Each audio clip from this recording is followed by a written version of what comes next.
Hello दोस्तों। जैसा कि आप सब लोग जानते हैं एसएससी सीजीएल 2022 का नोटिफिकेशन आ गया है। और मैं आपको पहले से ही बताता आ रहा हूं कि एसएससी सीजीएल इस बार भारी भरकम वैकेंसी निकालेगा। और ये रही आपके सामने पर वैकेंसी डिटेल कि कैसे 20,000 वैकेंसी टेंटेटिव अभी तक जो है अनाउंस की गई है एसएससी सीजीएल के द्वारा। आप सब लोग बने रहिए और मैं आपको बताऊंगा पूरे के पूरे एग्जाम पैटर्न के बारे में, कैसे एग्जाम पैटर्न आपका चेंज हुआ है, क्या वैकेंसीज हैं टोटल, ये सारी चीजें मैं आपको बताऊंगा। जी हाँ दोस्तों, टोटल 20,000 टेंटेटिव अभी तक जो है एसएससी ने जारी के, बहुत ही भारी भरकम है 2014-15 के बाद जो है ऐसा पहली बार हुआ है पिछले 7-8 साल में कि एसएससी ने इतनी नंबर ऑफ वैकेंसीज निकाली। दोस्तों बहुत ही सुनहरा मौका है आपके पास। थोड़ा सा सिलेबस चेंज हुआ है, न्यू एग्जाम पैटर्न आया है, और पोस्ट प्रेफरेंस, इन सब चीजों के बारे में मैं बताते हुए आपको जो है लेके चलूंगा। लेकिन अगर आप लोगों ने अभी तक चैनल को सब्सक्राइब नहीं किया है तो आप प्लीज चैनल को सब्सक्राइब करिए, शेयर करिए और लाइक करिए। आगे बढ़ते हैं और जानते हैं यहाँ पर क्या चीजें जो है यहाँ पर हुई हैं। तो दोस्तों यहाँ पर मैं आपको बता दूं कि जो date of submission of application है ये 17 तारीख से इसको स्टार्ट कर दिया गया, और ये 8 तारीख तक, 8 अक्टूबर तक जो है आप इसको भर सकते हो। मतलब आपको 20 से 21 दिन का टाइम एक तरीके से आप कह सकते हो दिया गया है। तो 20-21 दिन के अंदर जो है, देखो पहले टाइम आपको 1 महीने का या 35 दिन का या 40 दिन का मिलता, अब एसएससी जल्दी काम कर रहा है, जल्दी जल्दी स्पीड में काम कर रहा है, इसलिए उसने केवल 20 दिन का टाइम दिया। ऐसा आप पिछली भी कई सारे पोस्ट में देखे होंगे, चाहे वो स्टेनोग्राफर का रहा हो चाहे आपका एसएससी सीपीओ का रहा हो। तो ये आपकी जो है क्रूशल डेट है, 17 से लेकर के 8 अक्टूबर तक के बीच में आपको जो है, 8 अक्टूबर तक आप फॉर्म को पहले पहले, मेरी बात आप मानिएगा, तो आप सितंबर में ही आप फॉर्म भर दीजिएगा। 28 से 30 सितंबर तक फॉर्म भर देंगे, लास्ट डेट में होती है प्रॉब्लम। फिर आपको एक क्रूशल डेट में बता देता हूं दोस्तों, जो कि ये है आपकी, ये क्रूशल क्यों है, इंपॉर्टेंट क्यों है, क्योंकि अगर यहाँ पर आप कोई भी गलती कर देते हो, जैसे मान लो फॉर्म भरते समय कोई भी गलती कर देते हो, तो आप उसको करेक्ट कर सकते हो। किस डेट को, ये डेट दी गई है आपकी 12 अक्टूबर और 13 अक्टूबर के बीच में, 11 बजे रात से पहले। ओके, 13 तारीख को, 13 अक्टूबर से पहले पहले, कब, 11 बजे रात में पहले कर सकते हो, 12 से 13 के बीच में। ओके, आपको ये लगभग जो है 48 घंटे का टाइम दिया जाएगा। एक तरीके से आप ये कह ले 24 घंटे, 36 घंटे, मतलब बहुत है आपके लिए। उसके बाद पूछा जाए यहाँ पे एग्जाम, कंप्यूटर बेस्ड जो है आपका एग्जाम होगा, ये कब होगा, तो दोस्तों ये आपका दिसंबर में होगा। दिसंबर की टेंटेटिव डेट लगभग 15 से 20 दिन के बाद आपको जारी कर दी जाएगी कि दिसंबर में आपका कब एग्जाम होगा। और बात करें अगर शेड्यूल टीयर 2 की, तो अभी इसको जो है बताया नहीं गया है कि इसकी डेट क्या होगी, लेकिन ये मान चलिए कि आपका कम से कम फरवरी या मार्च में जो है ये आपका होगा। ओके, सीएचएसएल का एग्जाम जो है वो लगा हुआ है आपका फरवरी मार्च में, उसके बाद ही होगा, ऐसा जहां तक माना जा रहा है। बढ़ते हैं आगे, यहाँ पर जो है कुछ इंपॉर्टेंट आपको मैंने पे लेवल यहाँ पर दे रखे हैं, बताए हुए हैं कौन कौन सी पोस्ट है जिसको आप प्रिफर करेंगे आगे चल करके आपको भरना रहेगा। तो मैं यहाँ पे आपको बता दे रहा हूँ कौन कौन सी पोस्ट प्रेफरेंस वगैरह है। तो यहाँ पर देखिए पे लेवल 8। ओके, जैसे 7वां वेतन आयोग है, 8वां वेतन आयोग है, या पे लेवल वगैरह, तो देखिए यहाँ पर ये आपकी पोस्ट है, सबसे बढ़िया पोस्ट मानी जाती है आपके असिस्टेंट ऑडिट ऑफिसर की, असिस्टेंट अकाउंट ऑफिसर की सबसे अच्छी जो है इसी को माना जाता है। और यहाँ पर देखिए किस तरह की जॉब है ये आपकी गेजेटेड ऑफिसर की जॉब है दोनों ही। और ग्रुप बी में यहाँ पर आती हैं, जहां पर एज लिमिट वगैरह सब आपको बताई गई कि नॉट एक्सीडिंग 30 ईयर्स, मतलब 30 साल से ज्यादा नहीं होना चाहिए, नॉट एक्सीडिंग 30 ईयर्स मतलब इससे ज्यादा नहीं होना चाहिए। यहाँ पर पे लेवल 7 पर कुछ इंपॉर्टेंट आपकी जो है जॉब्स मैंने लिखी हुई हैं। असिस्टेंट सेक्शन ऑफिसर, ये ग्रुप बी में रहेगा, 20 से 30 ईयर्स है। Assistant section officer intelligence bureau में है, assistant section officer ministry of railway में है। ऐसी कई सारी पोस्टें मैंने यहाँ पर बता रखी हैं।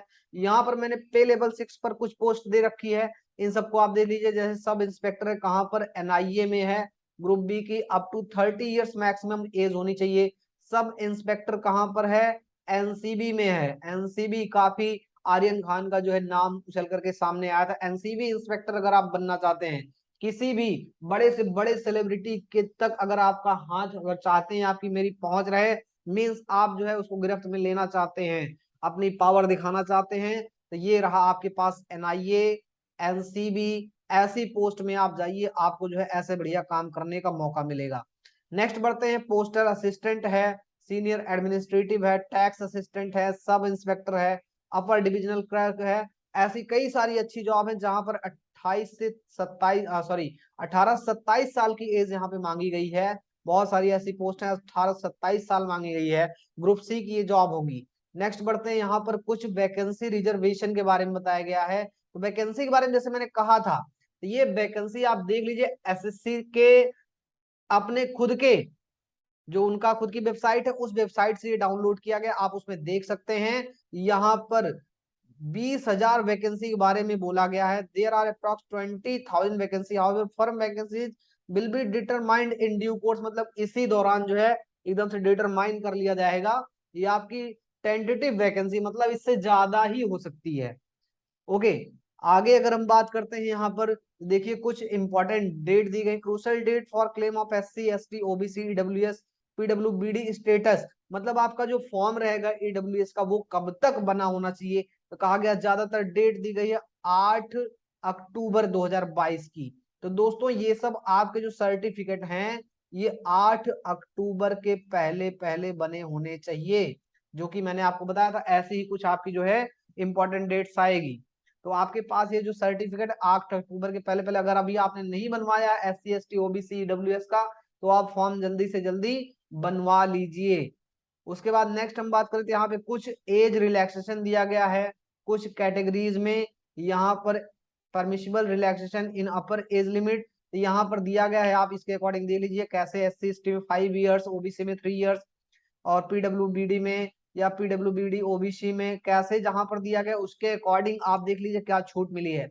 नेक्स्ट अगर हम बढ़े तो एज लिमिट कहाँ से मेजर की जाएगी, तो ये बहुत ही इंपॉर्टेंट चीज है। और जैसा कि मैंने कहा था, चाहे वो एसएससी सीपीओ हो, चाहे एसएससी स्टेनोग्राफर हो, चाहे एसएससी सीजीएल हो, इन सब में एज जो है 1 जनवरी से ली गई है।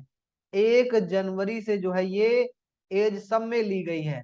और ये 1 जनवरी कब का मांगा गया है, 2022 का या 23 का दोस्तों, ये 2022 का जो है 1 जनवरी है। तो जिन बच्चों की एज ओवर एज होने जा रहे थे, ओवर एज होने से बच गए हैं यहाँ पर, क्योंकि लगभग उन्हें 1 साल का जो है या 6 महीने का एक्स्ट्रा टाइम उनको दे दिया गया है। लेकिन जो नए बच्चे हैं उनके लिए भाई यहाँ पर थोड़ा सा ये एक तरीके से कह सकते हैं भाई, उनके लिए तो अभी आगे बहुत सारे मौके आएंगे, तो वो लोग बिल्कुल ना घबराएं। नेक्स्ट ईयर वो फॉर्म भर सकते हैं। लेकिन जो बच्चे ओवर एज होने जा रहे हैं तो उनके लिए यहाँ पर है। तो कुछ देखो, मैं यहाँ पर एज लिमिट बताया हूँ 1 जनवरी 2022 के अकॉर्डिंग है। और यहाँ पर एज लिमिट आपको दी गई है कौन कौन सी पोस्ट के लिए। तो एक पोस्ट है जहां पर बहुत सारी 18 से 27 साल ग्रुप सी के लिए है, कुछ ग्रुप सी और बी के लिए है जहां पर 20 से 30 ईयर्स है। कुछ ग्रुप बी में ज्यादातर चीजें देखी गई कि 18 से 30 साल की उम्र मांगी गई है। और कुछ ग्रुप है आपका जहां पर 18 से 32 साल के बीच में जो है एज मांगी गई 1 जनवरी 2022 के अकॉर्डिंग। फिर बात करते हैं एजुकेशन क्या होना चाहिए, और एजुकेशन कब आपका जो है सर्टिफाइड होना चाहिए, उसमें लास्ट डेट क्या होनी चाहिए, मैक्सिमम डेट क्या होनी चाहिए। तो एसेंशियल एजुकेशनल क्वालिफिकेशन की अगर हम बात करें, तो यहाँ पर 8-10 मतलब 8 अक्टूबर 2022 को आपका जो है ये पूरा हो जाना चाहिए। 8 अक्टूबर 2022 को आपका एजुकेशन कंप्लीट होना चाहिए। जो बच्चे अगर जिनका फॉर्म अभी मीन्स अगर उनका रिजल्ट वेट कर रहे हैं, उन्होंने एग्जाम दिया हुआ है और रिजल्ट का वेट कर रहे हैं, उनका रिजल्ट जो है 8 अक्टूबर के पहले पहले आ जाना चाहिए। उनकी जो मार्कशीट है वो 8 अक्टूबर के पहले पहले जारी हो जानी चाहिए, ऐसा यहाँ पर दिया गया है। ओके, कहा गया है बैचलर डिग्री होनी चाहिए फ्रॉम अ रिकॉग्नाइज यूनिवर्सिटी और इंस्टीट्यूट, किसी भी जगह से आपकी जो है रिकॉग्नाइज बैचलर डिग्री। आगे बोला गया कि अगर आप एप्लीकेशन फॉर्म जो है करेक्ट करना चाहो, उसकी डेट जैसा कि मैं पीछे आपको बता चुका हूँ वो कैसे करोगे। और इसके लिए भैया कुछ फीस लगेगी, ऐसे आप फ्री में नहीं कर सकते, इसके लिए आपको फीस लगेगी। और ये फीस की बात मैं यहाँ पे बता देता हूँ। यहाँ पे दिया गया अगर आप जो है उसको करेक्शन करने जाते हो तो 200 रुपए जो है चार्ज लगेंगे, ठीक है, रिसबमिट करने के लिए। और अगर आप 2 बार उसको करते हो, जैसे एक बार किया फिर नहीं हुआ फिर 2 बार, तो भैया 500 रुपए चार्ज लगेंगे। और 2 बार के अलावा आप दोबारा नहीं कर सकते हो। इसके बाद अगर हम बात करें स्कीम ऑफ एग्जामिनेशन की, तो एग्जाम का जो स्कीम दिया गया है टीयर 1 का है ये। टीयर 1 का एग्जाम जैसा पहले था वैसा अभी भी है, बिल्कुल इसमें दोस्तों कुछ भी चेंज नहीं हुआ है। और अगर हम बात करें यहाँ पर कुछ लोग कह रहे हैं क्वालिफाइंग नेचर का होगा, तो ऐसा अभी तक जो है कहीं पर देखा नहीं गया। आप जो है अफवाहों पर ध्यान बिल्कुल ना दें, अच्छे से टीयर 1 की एग्जाम की तैयारी करें। जैसा आपका टीयर 1 होगा उसी के अकॉर्डिंग वो आपका 21, जैसे आप जो है 19 लेवल की तैयारी कर रहे हैं, तो 20 या 21 लेवल की तैयारी आपकी जनरल इंटेलिजेंस रीजनिंग में, जनरल अवेयरनेस में, क्वांट में और इंग्लिश में, इससे 1 या 2 लेवल बढ़ के ही आएगा। लेकिन ये मत सोचना कि आपका जो है टीयर 1 का मार्क्स जो है टीयर 2 में नहीं जुड़ेगा। जी हाँ दोस्तों, अभी तक मैंने ऐसा कहीं पर भी जो है नोटिफिकेशन में नहीं देखा है। ऐसा कुछ भी होगा अगर, तो आपको एसएससी की वेबसाइट्स को ही देखना है, किसी के कहे अनुसार ये सब नहीं समझना है। आपको जो है ऑथेंटिक मैं बता रहा हूँ कि ऐसा कुछ भी नहीं हुआ है कि क्वालिफाइंग नेचर कहीं पर बताया गया है। जैसा कि आपको बताया गया था, पहले 25 क्वेश्चन आएंगे रीजनिंग में, 25 क्वेश्चन आएंगे जनरल अवेयरनेस में, क्वांट में 25 क्वेश्चन और 25 जो है इंग्लिश में आएंगे। एक क्वेश्चन पे 2-2 नंबर मिलता है। इस तरीके से टोटल जो क्वेश्चन आपके होंगे वो 100 होंगे, टोटल मैक्सिमम मार्क्स आपके 200 होंगे। टोटल आपको 1 आवर का टाइम दिया जाएगा, मतलब 60 मिनट का टाइम दिया जाएगा। और जो डिसेबल्ड कैंडिडेट्स हैं, फिजिकली हैंडीकैप्ड हैं, उनको जो है 1 आवर 20 मिनट का टाइम दिया जाएगा। और जैसा कि यहाँ देखिए बोला गया, tier 1 will consist of objective and multiple choice question. The question will be set both in English and Hindi except for English comprehension. There will be negative marking of 0.50 for each wrong answer, मतलब 1/4। तो भैया अगर 2 number दिया जा रहा है तो 2 का 1/4 जब आप करोगे तो ये 0.5 ही आएगा, मतलब 1/4 ही आपके नंबर कट रहे, घबराने की जरूरत नहीं है आप। और आगे बोला गया कैसे आपका मार्क्स जो है और कैसे यहाँ पर जो है नॉर्मलाइज किया जाएगा। तो नॉर्मलाइज जो है किया जाएगा जैसा फॉर्मूला इन्होंने बनाया हुआ है उसके अकॉर्डिंग बनाया गया है। और अगर आपको आंसर की आने के बाद कोई भी डाउट लगता है कि ये वाला क्वेश्चन को आप चैलेंज करना चाहते हैं, तो यहाँ बताया गया 100 रुपीज दे करके आप उसको आंसर की आने के बाद टीयर 1 पे चैलेंज कर सकते हो। नेक्स्ट अगर हम बात करें फिर जो आपका टीयर 2 होगा, टीयर 2 में यहाँ पर 3 तरीके के सेक्शन बनाए गए हैं। टीयर 2 में यहाँ पर देखा जाए तो कैसे क्या क्या चीजें बनाई गई हैं जरा देख लेते हैं भाई। तो यहाँ पर आपको समझना है जरा टीयर 2 कैसे है। एक तो सेक्शन आपका ये बनाया गया है, एक सेक्शन आपका ये है और एक सेक्शन आपका ये है। देखिए यहाँ पर मैथमेटिकल एबिलिटीज पूछी जाएगी आपसे मेंस में, और साथ में रीजनिंग एबिलिटी पूछी जाएगी। इन सबके बारे में आगे हम लोग बात करेंगे। इंग्लिश लैंग्वेज कॉम्प्रिहेंशन पूछा गया और जनरल अवेयरनेस पूछा गया है। कंप्यूटर नॉलेज टेस्ट ये आपका टीयर 3 में होगा, यहाँ पर आपको याद रखना है। और डाटा एंट्री स्पीड टेस्ट ये सब चीजें क्या है मैं आपको डिटेल में आगे सब बता देता हूँ जब आप मेंस की तरफ बढ़ेंगे। ओके, तो मेंस में आपका जो है यहाँ पर मैथमेटिकल एबिलिटी पूछी जाएगी और वो रहेगा 30 क्वेश्चन का। ओके, 30 क्वेश्चन का आएगा। और बात करें रीजनिंग की, तो रीजनिंग में आपको जो है 30 क्वेश्चन मिलेंगे, मतलब टोटल जो है वो 60 क्वेश्चन रहेगा। और 60 क्वेश्चन मिला करके 60 को आपको 3 से मल्टीप्लाई करना, मतलब आपको हर एक क्वेश्चन में 3 नंबर मिलेगा। टोटल 180 नंबर आपको अलॉट किए जाएंगे जो मॉर्निंग सेशन में पेपर होगा मेंस में। इसके लिए टोटल आपको 1 घंटे का टाइम दिया जाएगा। ठीक है, इसी 1 घंटे में आपको 30 क्वेश्चन ये और 30 क्वेश्चन ये, मतलब ये 60 मिनट में आपको जो है 60 क्वेश्चन आपको 1 घंटे में सॉल्व करने रहेंगे। बात करें यहाँ पर जो है मॉड्यूल, यहाँ पर जो आपका सेक्शन 2 का जो सामने पेपर आपका होगा, इसके लिए क्या करना है आपको, यहाँ पर 45 क्वेश्चन आपके इंग्लिश के पूछे जाएंगे। ओके, और 25 क्वेश्चन जनरल अवेयरनेस के आपके जो है पूछे जाएंगे।